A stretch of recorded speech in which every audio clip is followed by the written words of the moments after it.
साथ हुई है एक घटना। डोबरा चाटी 23 किलो भोग जमा हुआ है, देखिए। तो यहाँ पे जाएगा सीधे, तो बताएंगे पैट इसी के साथ। अब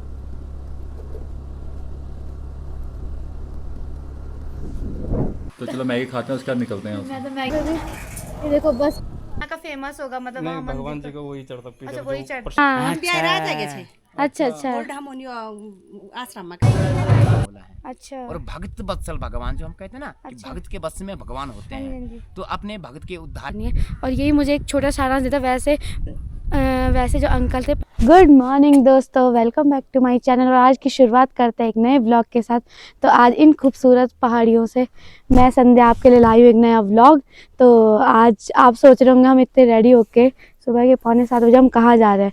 हम जा रहे हैं आज सेबमुखी मंदिर। अभी हम निकल गए हैं, तो अभी सुबह 7 बजे हमें जाना है। प्रताप नगर डिस्ट्रिक्ट में पड़ता है, हमें जाना लंबगांव से होते हुए, और बीच में डोबरा चाटी पड़ेगा। तो मैं आपको दिखाऊंगी आगे का व्यू कैसे रहने वाला है।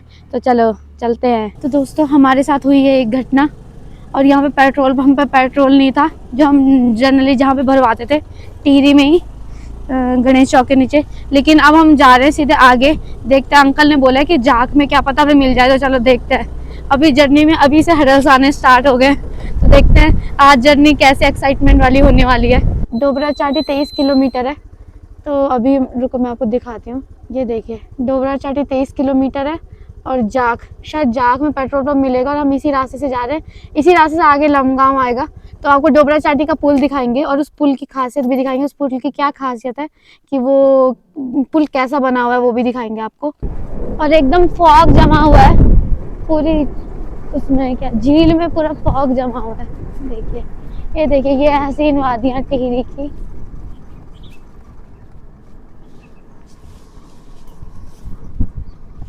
ये देख रहे हो, ये झील है, और इसमें अभी पूरा फॉग जमा हुआ है, तो कितनी सुंदर लग रहा है। तो यहाँ पे देखो हमें मुर्गा दिखा है, जंगली मुर्गा। तो दोस्तों हम पहुँच गए अभी मेन बाईपास रोड पे। तो ये वाला जो रूट है ये जाता है चंबा के लिए, और ये नीचे वाला जो जा रहा है ये जाएगा सीधे कहाँ के लिए? कोटी कॉलोनी के लिए। दोस्तों हमें जाना था यहाँ से नीचे, लेकिन अभी क्या हमारा पेट्रोल खत्म है, तो अभी हमें थोड़ा सा आगे जाना पड़ेगा कोटी कॉलोनी वाली रोड पे ना। तो और ये रास्ता जा रहा है जहाँ हमने वापस जाना है डोबरा चाटी वाला नीचे की तरफ को। तो थोड़ा सा हमें 1-1.5 किलोमीटर आगे जाना पड़ेगा। तो बढ़ते हैं आगे की तरफ। तो दोस्तों हम पहुँच गए थे जाग चौक पे, और फाइनली पेट्रोल मिल गया। अब देखते हैं यहाँ पे कोई अंकल है। ओ भैया है, तो हमें पेट्रोल मिल गया है। अब भराएंगे पेट्रोल। तो हमारी यात्रा में सबसे पहले मिला है हमें एक डॉगी। तो दोस्तों हम पहुंचने वाले हैं अभी डोबरा चाटी पुल पे, जो कि इंडिया का सबसे लंबा मोटरेबल सस्पेंशन ब्रिज है। और इसी के साथ अब वहाँ पे देख रहे हो आप, जैसे कि वहाँ पे फ्लोटिंग हट्स भी बने हुए हैं, जिसे मिनी मालदीव्स के नाम से जाना जाता है। और यहाँ पे बहुत अधिक मात्रा में देश पूरे इंडिया से। तो दोस्तों फाइनली हम पहुँच गए डोबरा चाटी पुल पे, और ये देखो ये इंडिया का सबसे लंबा मोटरेबल सस्पेंशन ब्रिज है, और इसकी टोटल लेंथ 725 मीटर है, और ये दिखने में बहुत ही खूबसूरत है। ये टिहरी झील पे बना हुआ ये ब्रिज है। इधर जिस साइड हम अभी हैं ये डोबरा गांव, और जिस साइड हम अभी आगे जाएंगे वो चाटी गांव। तो ये दोनों गांव को जोड़ता है, और इससे काफी लोगों का टाइम बच जाता है, मतलब सबका टाइम बच जाता है। और देखो कितनी खूबसूरत है, और इसको बनाने में लगभग 14 साल लग गए इस खूबसूरत ब्रिज को। और देखो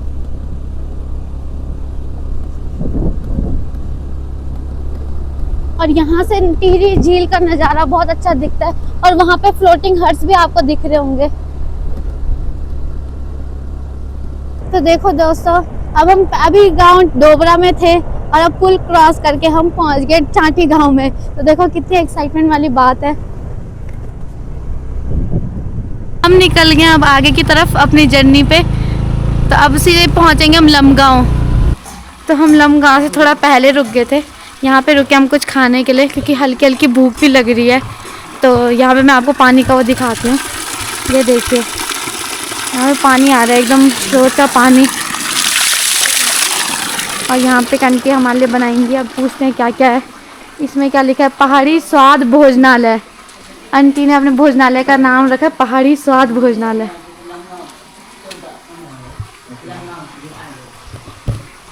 मैगी खा लेते हैं और चाय चाय हो जाएगी ना।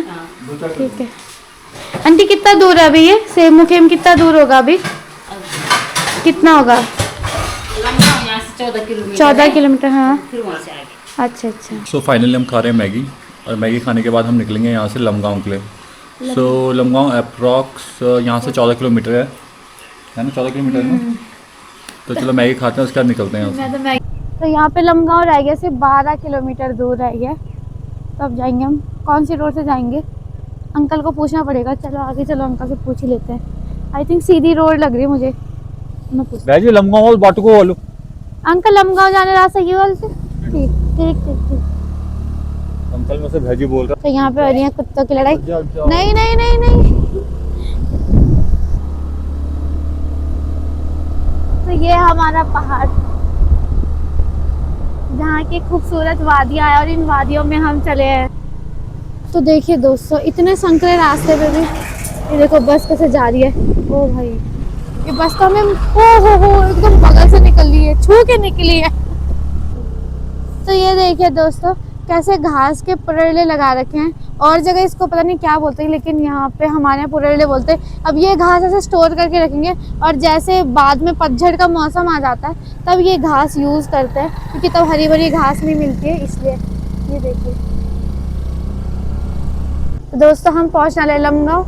लमगांव में आपका हार्दिक स्वागत है। और ये देखो, जो यहाँ पे फैला हुआ ये पूरा लमगांव है। मैं भी यहाँ पहली बार आई हूँ। कमेंट करना कौन कौन यहाँ पहले आ चुके हैं, और किस किस का गांव यहाँ है, किस किस ने ये जगह देखी है। ये एकदम पहाड़ों में बसा हुआ लमगांव है। देखो सामने कितना अच्छा पहाड़ दिख रहा है। देखिए नज़ारा कुछ इस तरह है लमगांव का। डोगेश भाई खतरनाक लग रहा है मुझे। डोगेश भाई बाय। वो हमें देख रहा था। और यहाँ देखो कितने अच्छे अच्छे फूल लगे हैं। और पहुँच चुके हैं हम लमगांव के मार्केट में। मार्केट को किस तरह दिख रहा है अभी? मार्केट आज शांत है, क्योंकि आज संडे है ना, और कुछ कुछ शॉप खुली हैं। हो सकता है कुछ कुछ शॉप थोड़ी देर में खुल जाएं। अब यहाँ से देखना पड़ेगा हमें कौन से रास्ते जाना है। पूछो किसी को पहले। भाई सेम मुखी नाराज, सेम मुखी सीधे? ठीक है। तो यहाँ पे हमने किसी से पूछा, वो बोले सीधे जाना है, हम सीधे ही जाएंगे। ये पूरा मार्केट हम आपको दिखाते हैं। एक छोटी सी गली है, ये ऐसा मार्केट लग रहा है जैसे घनसाली टाइप। इनके नहीं होते, इनके वैसे छोटे मार्केट खुला नहीं है ना, इसलिए। ये पूरा मार्केट, और एकदम सजा हुआ है मार्केट, क्योंकि अभी अभी दिवाली थी, ईगास थी, तो इस वजह से मार्केट पूरा सजा हुआ है।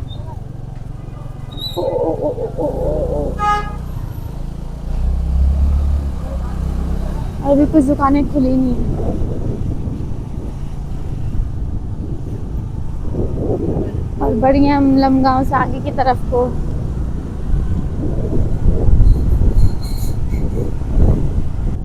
भाई सेम मुख कितना दूर बोलो। अच्छा अगर भी 1 किलोमीटर होना में 1-1.5 घंटा लगेगा। ठीक ठीक है, धन्यवाद। Thank you. ये देखो कुछ अंकल घास भी ला रहे हैं, और हम जा रहे हैं छोटे से पुल से।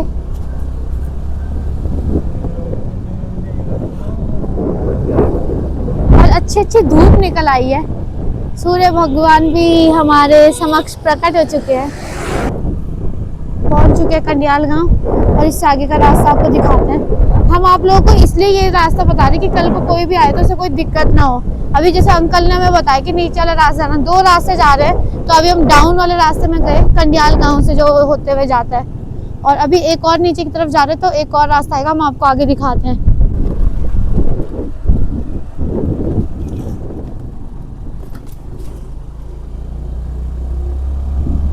तो दोस्तों अभी मैं आपको बता रही हूँ, अंकल ने भी और एक अभी आंटी मिली, उन्होंने बोला था कि नीचे वाला रास्ता जानता, हम जाएंगे अभी नीचे वाला रास्ता। इसमें लिखा भी हुआ है सेम मुखेम। ठीक है, बलडोगी मोहल्ला से नीचे सेम मुखेम होते हुए। तो दोस्तों हम पहुँच गए हैं सेरा गांव में, और सेरा गांव लमगांव के बाद पड़ता है, और इसके बाद अब आएगा खम्बा खाल। 7 किलोमीटर है, इसमें लिखा हुआ है, मैं आपको दिखाती हूँ। खम्बा खाल 7 किलोमीटर है। और यहाँ पे खेत देखो जरा, सेरा गांव के खेत कितने अच्छे हैं। जैसे इसका नाम सेरा है वैसे एकदम सेरा बना हुआ है। और इनके खेत देखो कितने बढ़िया लग रहे हैं। और यहाँ पे भी पानी से उन्होंने पूरी रुपाई कर रखी है। हो सके इसके बाद इसमें अभी खेती होगी। और बहुत ही सुंदर लग रहा है, बहुत ही सुंदर। ये दिख रहा है पूरा पहाड़। देखिए पहाड़ों में ये बीच में दिख रहे हैं बादल हमें। और कितनी खूबसूरत घाटी लग रही है एकदम।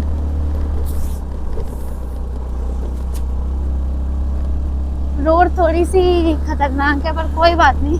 ये आंटी कंडी से, आंटी घास के लिए ले जा रहे हैं। अच्छा, हम पहुंच गए खंबा खाल। और यहाँ पे लिखा है सेम नागराजा इधर की साइड को, मतलब हम जाएंगे इधर सीधे को। तो अभी यहाँ पे देखते हैं गांव वाले मिलेंगे। हम देखते हैं कि ट्रैक शायद आगे से स्टार्ट करना होगा। थोड़ी सी धूप सेकते हैं उसके बाद चलेंगे आगे की तरफ।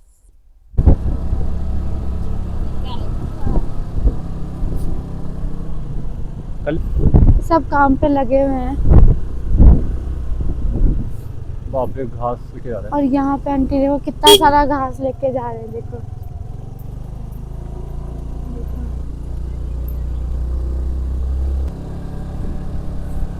और देखो दोस्तों कुछ कुछ पुराने घर भी हैं।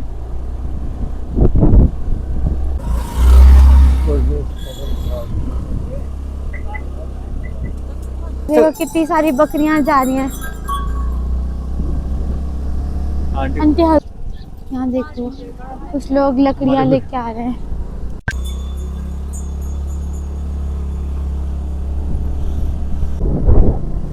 तो हम पहुंच गए मुखेम गांव में। जहाँ ये पहुंच गया मुखेम गांव में, लिखा हुआ है यहाँ पे मुखेम। और तो दोस्तों हम पहुंच चुके हैं अभी सेम मुखेम नागराजा की जो हमने यात्रा यहाँ से शुरू करनी है। तो इस मैदान में हम पहुंच चुके हैं। और अभी भैया से हमने थोड़ा सामान लिया है पूजा का। तो भैया आप हमें कुछ बताओ कि ये मोरपंख क्यों लेते हैं, मतलब और झंडा, ये पीला झंडा ही क्यों लेते हैं ऐसा? क्योंकि ये झंडा जो पीला झंडा है ना, तो कृष्ण भगवान पीला वस्त्र धारण करते थे तो उनको पीला ही चढ़ता है। अच्छा, पीला चंदन भी चढ़ता है, पीला ही चढ़ता है। अच्छा पीला पीला हाँ, पिठाई वगैरह वो हाँ, भी पीला ही चढ़ता है हाँ, ना? पीला ही चढ़ता है। अच्छा। वही मोरपंखी तो कृष्ण भगवान पीले थे, कृष्ण, तो हाँ। उनके सर पे भी रहती है मोरपंखी, तो इसलिए चढ़ती है वहाँ पे। अच्छा अच्छा, बाकी प्रसाद इसमें सिरपल, चुन्नी, धूप, पिठाई वगैरह सब आपको मिल जाएगा। ठीक है जी, इसमें से अच्छा। पीला कपड़ा भी रखा है आपने? हाँ, ये इसमें चुन्नी तो? भी पीली चढ़ती चुन्नी है। भी हाँ, पीली चढ़ती हाँ, है। अगर तुम घर से कपड़ा लागो पीला ही चढ़ेगा। पीला ही चढ़ेगा। हाँ जी। अच्छा अच्छा, ठीक है। भैया ने बहुत अच्छी बात बताई कि पीली चीजें चढ़ती है। हाँ जी। क्योंकि कृष्ण भगवान के जो पीले वस्त्र होते हैं इस वजह से पीली चीज चढ़ती है ना? एक वहाँ पे हलवा बनता है आटे का ऊपर। अच्छा जी, आप जाना वहाँ पे, वहाँ मिल जाएगा आपको आटे का हलवा। अच्छा, वो अच्छा होता है, यहाँ का फेमस होगा मतलब नहीं, वहाँ भगवान मंदिर जी को वही चढ़ता पीला। अच्छा, वही जो चढ़ता प्रसाद है ना, भोग पहले लगता होगा तो उसका ना? दुकानें नहीं थी यहाँ पे ना। अच्छा उस टाइम आटे का हलवा चलता था यहाँ पे। अच्छा क्योंकि दुकान तो यहाँ 2000 के बाद बनी है, सन 2000 में। अच्छा उसके बाद बनी, उससे पहले लोग आते थे, पौड़ी से आते थे, रवाई से आते थे, तो आटा लाते थे घर से, अच्छा घी लाते थे, गुड़ लाते थे, उसका हलवा बनाते थे, वहीं पे खाते थे। अच्छा। जी, उसको घर नहीं जाते। घर नहीं ले जाते, उसे ना, यही खाना होता हाँ, घर है? ले अच्छा, तो सॉरी हम घर नहीं ला पाएंगे। तो ठीक है भैया, बहुत बहुत धन्यवाद, आपने हमें इतनी जानकारी दी। तो दोस्तों हम ट्रैक स्टार्ट करने के लिए रेडी हो गए। यहाँ पे हमने झंडा और मोरपंख ले लिए जैसे कि भैया ने बताया आपको।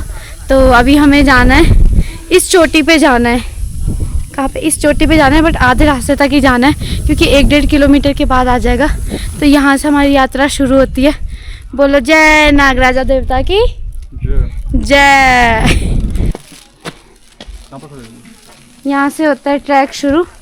तो हम जय नागराजा देवता। हाँ बेटा, अब तो कंचन यात्रा रहे। बहुत अच्छी रही बेटा, वो काल चढ़ा बहुत अच्छी बढ़िया रही अच्छा, बाबू। जय नागराजा जय नागराजा जय देवता। कन्या की जय हो। राधे राधे, वहाँ भी राधे राधे राधे भी। राधे राधे, ये तो ध्यान रहे मेरे भी राधे घर में है ना काना, हाँ। हमने काना को ले आओ। अच्छा अच्छा, दर्शन करो। क्या हाँ, गाँव? रुद्रप्रयाग है बेटा। रुद्रप्रयाग। आप अच्छा। लोग का हम टीरी बटी। टीरी बटी। तुम दूर बटिया, यहाँ भी जा। तीर के गाँव? टीरी प्रॉपर टीरी बटिया यहाँ। अच्छा, हाँ नहीं तीर बटी। हाँ। बिहार आ जाएंगे अच्छा अच्छा ओल्ड हार्मोनियो आश्रम में करी। अच्छा। हाँ रे बेटा, बहुत अच्छी, बहुत हाँ। कामना हुई। हाँ, आराम से दूर तो नहीं, जाएंगे। पैदल ना ना। ना, आराम से हैं? अपना आप ले जाएगा भगवान। हाँ, और क्या, चलो ठीक। तो आगे आगे जा रहे हैं। कैसा लग रहा है तुम्हें आज की अच्छा, यात्रा? बहुत अच्छा। बहुत अच्छा लग रहा है। आफत तो नहीं आ रही जाने में? पहली बार आए हैं, हाँ पहली बार आए ना, मैं भी पहली बार आई हूँ। आ गए आप लोग? कैसी रही यात्रा? बस बढ़िया रही है? अच्छा, अब जाने के लिए है दूर काफी है? नहीं थोड़ा सी है। अच्छा, ऊपर जाते समय पता नहीं चल रहा, पर नीचे आते समय लग रहा है ज्यादा लग रहा है, फिसलन हो रखी है थोड़ी ना। नहीं फिसलन पैर हो रहे ना। हाँ। हम इधर भी गए तो उधर भी गए। इधर साइड क्या है? ये उधर। अच्छा वो पत्थर वाला जो है। हाँ, अरे एक उधर पत्थर इधर है, पत्थर इधर है। अच्छा घोड़े वाला है इधर। अच्छा, घोड़ा ले उधर भी गए, उधर चढ़ाए थे थोड़ा। अच्छा उधर इसलिए। अच्छा, ठीक है ठीक है। सुबह आए आप? हाँ सुबह आए। अच्छा अच्छा अच्छा अच्छा, ठीक है। भैरव देवता भगवान जय हो। भैरव बाबा जय। 1.5 किलोमीटर के ट्रैक में एकदम थक चुके हो तुम? ऐसे क्यों बैठे हो फिर? थकान से। चलो। तो घोड़े खच्चरों से भी कुछ लोग यात्रा कर सकते हैं। ये ले जाते ना ऊपर? अच्छा, कितना लेते हो? 600 रुपये एक बार का ऊपर नीचे? अच्छा अच्छा। तो दोस्तों एक साइड का ही 600 रुपये लेते हैं। इतना तो हम पहाड़ी लोग हैं, आसानी से ट्रैक कर सकते हैं। ज़्यादा नहीं है, 1-1.5 किलोमीटर है बस। बहुत इजी ट्रैक है। और हमें देखिए पेड़ के बीचों बीच एक गुफा सी, और इसके अंदर क्या रखा है मैं देखती हूँ। पत्थर भरे हुए हैं, ऐसा खोखला पेड़ है, और फिर ये ऊपर पता नहीं कितने साल पुराना पेड़ होगा। जय नागराजा देवता की जय हो, जय हो से मुखेम देवता की। तो ये मंदिर में हम ऑलमोस्ट पहुंच गए हैं। यहाँ पे एक पानी की टंकी पे, यहाँ पे हम पानी पी सकते हैं, शुद्ध पानी एकदम स्रोत का। और यहाँ देखो कितनी सारी घंटियाँ लगी हुई है। जय हो नागराजा देवता की जय।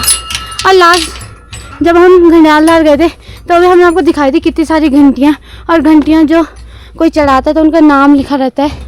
जैसे इसमें भी नाम लिखा है, इसमें भी नाम लिखा है, तो ऐसे सब में नाम लिखा हुआ है। और यहाँ से कौन सी रेंज दिख रही है? वो देखो हिमालय की रेंज दिख रही है, शायद कैमरे में कैप्चर नहीं हो पा रहा। तो यहाँ से सीढ़ियाँ स्टार्ट हो गई हैं अब, और देखो जरा दोनों तरफ इतनी सारी घंटियाँ लगी हुई हैं, और बहुत ही अच्छा लग रहा है। यहाँ पे एकदम खुली हुआ है रोड, आराम से कोई भी। तो 1.5 किलोमीटर का ट्रैक पूरा करने के बाद फाइनली हम द्वार पे पहुंच गए। द्वार थोड़ा सा ऊपर है, बट यहाँ पे लिखा गया है चरण पादुका स्थली। यहाँ पे सब लोग जूते चप्पल निकालते हैं। अगर जो कभी भी आए तो सबसे पहले यहाँ पे जूते चप्पल निकालें, हाथ धो के, नीचे पानी की टंकी है वहाँ पे हाथ धो के फिर आगे जाएं। सबको पता होगा कि पूरे इंडिया में 4 धाम है, लेकिन जो सेम मुखेम नागराजा का मंदिर है इसको 5वां धाम बोला जाता है, जैसे कि इसमें लिखा है। और उत्तर द्वारिका भी उन्हें कहा जाता है। मैं आपको आगे बताऊंगी कि इन्हें उत्तर द्वारिका क्यों बोलते हैं, और उसे इन्हें बोलते हैं 5वां धाम। 5वां धाम है हमारा सेम मुखेम मंदिर। फाइनली हम पहुंच चुके हैं सेम नागराजा मंदिर में, और ये है इसका प्रवेश द्वार। और यहाँ ऊपर में बने कृष्ण जी की मूर्ति बनी है, और वो नाग रूप में है। तो चलो आगे चलते हैं।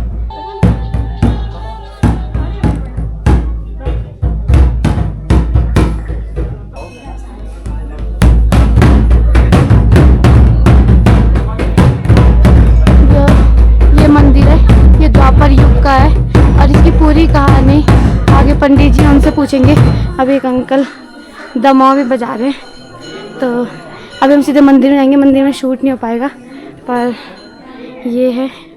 और एक यहाँ पे भी है, ये गंगू रमोला का वो है मंदिर। यहाँ पे भी पहले यहीं पे जाया जाता है।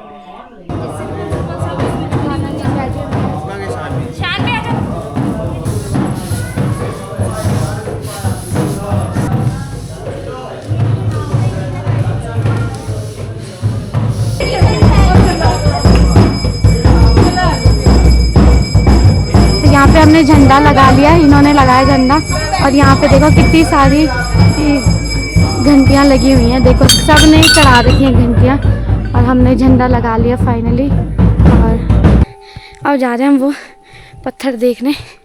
उस पत्थर की भी कोई स्टोरी है, रहस्यमय पत्थर, आपको उसकी स्टोरी सुनाएंगे। पहले देखिए कितना पुराना घर है, पहले ऐसे ही घर हुआ करते थे। देखिए मैं अपने पति की इतनी सेवा करती, उतनी दूर जूते उतारे थे हमने और मैं वापस गई हूँ, दोनों के शूज़ लेके आई हूँ। आप भी ऐसा कीजिए। तो मंदिर से दर्शन करने के बाद हम जा रहे हैं डुगडुगी धार। डुगडुगी धार में क्या है, पत्थर है जो एक बहुत रहस्यमय है। उसकी स्टोरी मैं आपको आगे बताती हूँ, क्या स्टोरी है उसकी। बहुत रहस्यमय पत्थर है वो और पूरे युगों युगों में वो जाना जाता है। तो जंगलों से निकलते हुए हम पहुँच चुके हैं डुगडुगी धार और यहाँ पे भी बहुत सारे झंडे लगे हुए हैं और ये है डुगडुगी धार। अच्छा परिक्रमा करनी पड़ रही है कि कृष्ण भगवान। ये है वो पत्थर। कौन सा पत्थर है पता है?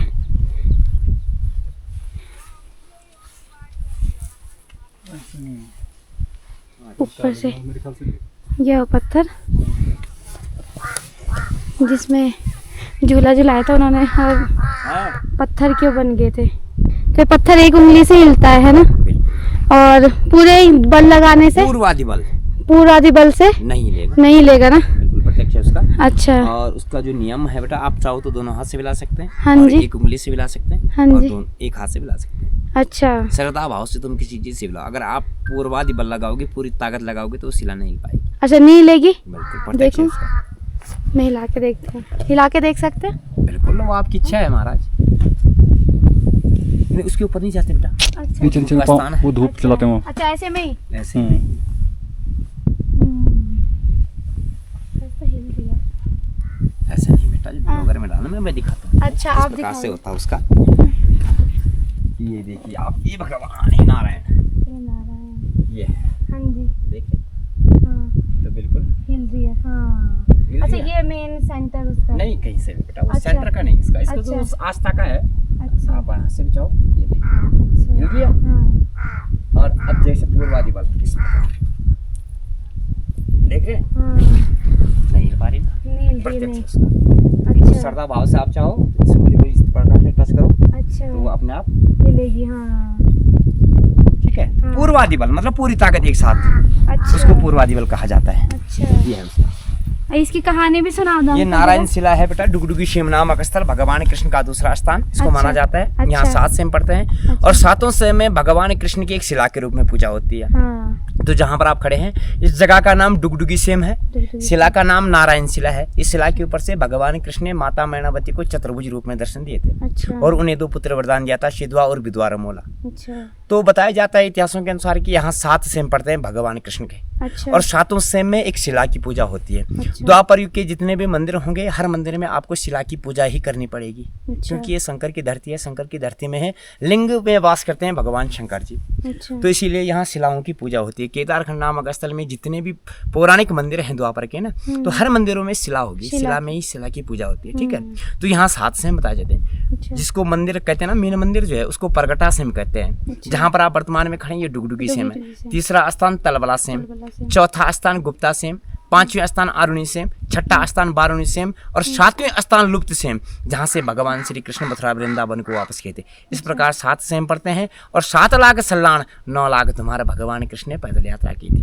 अच्छा तब जाके भगवान कृष्ण को केदारखंड नामक स्थल का राजा माना जाता है। नागराज, अच्छा जय नागराज। क्या नाम वो थी? हीरा क्या हिरण्यराक्षी। हिरण्यराक्षसी थी ना, तो उसको झूला झुला रहे थे। तो वो जगह आगे है बेटा। अच्छा वो ये वाला नहीं नहीं नहीं, ये तो शिला हिलिंग है। अच्छा ये शिला है बस, है जो ना? झूला है वो दिखता नहीं, अदृश्य है। हाँ और बताया जाता है कि अगर किसी को उस झूले के दर्शन हो गए तो उसकी कई पीढ़ियों तक मतलब गरीबी दरबार में नहीं आती है। अच्छा क्योंकि वो भाग्यशाली पुरुषों को दिखते हैं। अच्छा। जैसे आरुणी सेम बारुणी सेम के दर्शन करना, ये भी भाग्यशाली पुरुषों के काम है। हाँ जी। गुप्त सेम के दर्शन करने के लिए आदमी को गाइड करने की जरूरत पड़ती है। हाँ। नहीं तो वहाँ दिशा परिवर्तन होता है, भूल भुलाइया जिसको हम अच्छा, कहते हैं, अच्छा, हाँ, दिशा हाँ। परिवर्तन होता है। हाँ। तो यहाँ कई ऐसी चीजें हैं जिनको देखने के लिए आदमी को भाग्यशाली होना जरूरी होना है। जरूरी जैसे आपने सुना होगा कि हिरण्यराक्षी का जो चूल्हा है जिसको भोजन बनाती है, हाँ। तो उसके अंदर कम से कम 250-300 आदमी आते हैं वर्तमान में। अच्छा तो जैसे गांव में हमारी ओखलियां सुलटी होती है, हाँ तो यहाँ गुप्त सेम में वो ओखली उल्टी उल्टी है होती है। पहाड़ों में। हाँ। तो कई चीजों का वर्णन है बेटा इसमें, हम्म। ये जरूरी नहीं है। कि सेम धाम जो है ऐसा नहीं है। अच्छा। इस सेम धाम का वर्णन भगवान कृष्ण ने उस टाइम किया था हाँ। जब द्वापर युग था और द्वापर युग गंगूर था। मोला 52 गढ़ों के राजा थे। 52 गढ़ों के राजा 52 गढ़ उस टाइम तुम्हारे कुंभमंडल होके निकलते थे। हाँ जी, हाँ जी। तो फिर जब भगवान कृष्ण यहाँ द्वापर में आए ना, हाँ तो जी। भगवान इसको 2 खंड में बांट दिया, एक केदार खंड और एक मानस मानस खंड। खंड तो मानस खंड तुम्हारा कुंभमंडल में निकल गया और केदार खंड में हम लोग आ गए। आ गया। तो इसका जो संकल्प लेते हम कि भारतवर्ष से जम्मूद्वीप केदार खंडे, तो इसी वजह से लेते हैं हम सभी केदार लोग केदार खंड खंडी है। ठीक है बाबा। तो फिर आए थे श्री कृष्ण यहाँ पे, हाँ जी। फिर श्री कृष्ण को जगह अच्छी लगी थी।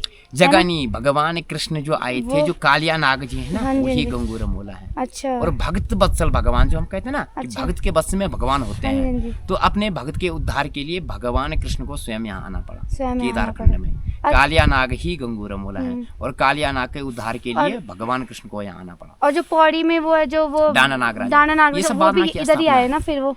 बाद की स्थापना है जब भगवान कृष्ण ने 7 लाख सल्लान और 9 लाख दुमार पैदल अच्छा। यात्रा की थी। अच्छा। तो जहाँ जहाँ भगवान के पग चिन्ह पड़े ना, पड़े। वहाँ भगवान के मंदिर स्वरूप प्रकट हुई। अच्छा। ये चीजें है, इतिहास है। हम्म। इतिहास का जो है ये वर्णन होता है। तो गंगूर मोला की पहले पूजा होती है फिर, बिल्कुल, है ना? हाँ, बिल्कुल। पहले सबसे पहले गंगूर मोला पूजा थी, फिर कृष्ण भगवान की फिर पूजा, कृष्ण भगवान है ना? पूजे जाते हैं। हाँ जी, हाँ जी। तो मेन महत्व तो उसी का है, जिसका जो घर होता है मेन तो घर का मालिक होता है। हाँ, क्योंकि वो तो उनका राज्य था इधर पूरा। राज्य था, है राज्य ना? का राजा था वो, तो हम्म। इसीलिए वो पहली पूजा उन्हीं की होती है। हम्म, ठीक है बाबू। ठीक है। जय भगवान त्रिलोकीनाथ ही नागराज भगवान परमेश्वर महाराज यूं लोगों की यात्रा श्रात्रा कोल कबूल पुन कर भगवान परमेश्वर महाराज दो जी तू दल कर पूजी फल कर देह निर्मल मन कोमल कष्ट को निवारणम पाप हरण कर भगवान त्रिलोकीनाथ ही नागराज भगवान परमेश्वर महाराज सुबुद्धि सुमति शुभानि दे भगवान त्रिलोकीनाथ नागराजा नागराज भगवान परमेश्वर महाराज सुबुद्धि सुमति शुभानि दे भगवान त्रिलोकीनाथम ही नागराजाय नमो नारायणं भगवती वासुदेवाय हरे कृष्णायां परमात्मने नमः सर्वरूपां संचितायतं विष्णु रूपाय ते नमः। तो दोस्तों यहाँ पे सुना, पंडित जी ने बहुत अच्छी कहानी हमें सुनाई है द्वापर युग की, कि कृष्ण भगवान कैसे यहाँ आए थे। और इसी के साथ एक मैं सारांश एक स्टोरी का देना चाहूँगी कि जो गंगूर मोला जी थे, वो उनका राज्य था पूरा यहाँ पे, और कृष्ण जी जब द्वारिका पूरी डूब चुकी थी, तो वो थोड़ा सा यहाँ पे आए थे और यहाँ की जगह उन्हें बहुत अच्छी लगी थी। तो उन्होंने क्या किया कि वो यहाँ पे उन्हें 7 हाथ ज़मीन चाहिए थी, लेकिन गंगूर मोला जी ने मना कर दिया। तो उसके बाद क्या हुआ कि जो एक और नागवंशी एक राजा थे, उनके सपने में कृष्ण जी आए, तो कृष्ण जी ने उनसे बोला था। तो उसके बाद जब नागवंशी जी उनसे बोलने गए गंगूर मोला से कि सच में कृष्ण भगवान है, तो उन्हें विश्वास नहीं हुआ। तो वो युद्ध करने पे आ गए, दोनों आपस में युद्ध होने वाला था। तो फिर तो गंगूर मोला जी ने बोला कि मैं विश्वास तभी करूँगा कि यहाँ पे जो हिरण्यका जो भी राक्षसी थी, उन्होंने बहुत आतंक मचा रखा था। तो बोला था कि अगर आप उनका वध कर दोगे तो मैं विश्वास कर सकता हूँ कि यहाँ पे कृष्ण भगवान है। तो फिर उन्होंने क्या किया था, कृष्ण भगवान ने उनका वध किया था, वो भी ऐसा कि बच्चे के रूप में रह के, और उन्हें इतनी तेज़ झूला झुलाया था कि उनके अंश हर जगह गिरे थे। जैसे तलबला सेम में उनका पेट गिरा हुआ है, तो बोलते जैसे उसमें चलते हैं उस मैदान में, तो ऐसा लगता है हम किसी के पेट के ऊपर चल रहे हैं। और जैसे उनका सर गिरा था, तो जहाँ पे सर गिरा था तो उसे मुख गिरा था जहाँ पे, तो उसे सेम मुखे इसलिए बोलते हैं। तो फिर तब जाके गंगूर मोला जी को विश्वास हो गया था कि कृष्ण भगवान वास्तव में है, और तब उन्होंने यहाँ पे विराजमान हो गए थे। और उसके बाद से वो पूजा करने लगे, और जो कृष्ण भगवान थे उनकी नाग रूप में फिर पूजा होने लगी। और ये द्वापर युग की कहानी है। और यही मुझे एक छोटा सारांश देता। वैसे जो अंकल थे पंडित जी, उन्होंने पूरा बता दिया था, लेकिन मुझे भी बताने का मन था, आप लोगों के साथ ये स्टोरी शेयर करनी थी, इसलिए मैंने बताई। तो यहाँ पे करते हैं व्लॉग का एंड। तो आपको मिलेंगे नेक्स्ट व्लॉग में, और यहीं पे हमारी यात्रा सफल होती है। अब हम वापस जाएंगे, और जल्दी जाएंगे, क्योंकि हमें आज ही टिहरी लौटना है, कल वापस से आपको पता ही है क्या है। तो इसलिए चलो यहाँ पे व्लॉग का एंड करते हैं। और ऐसे मज़ेदार व्लॉग्स के लिए और इन्फॉर्मेटिव व्लॉग्स के लिए कीप वॉचिंग। Bye bye.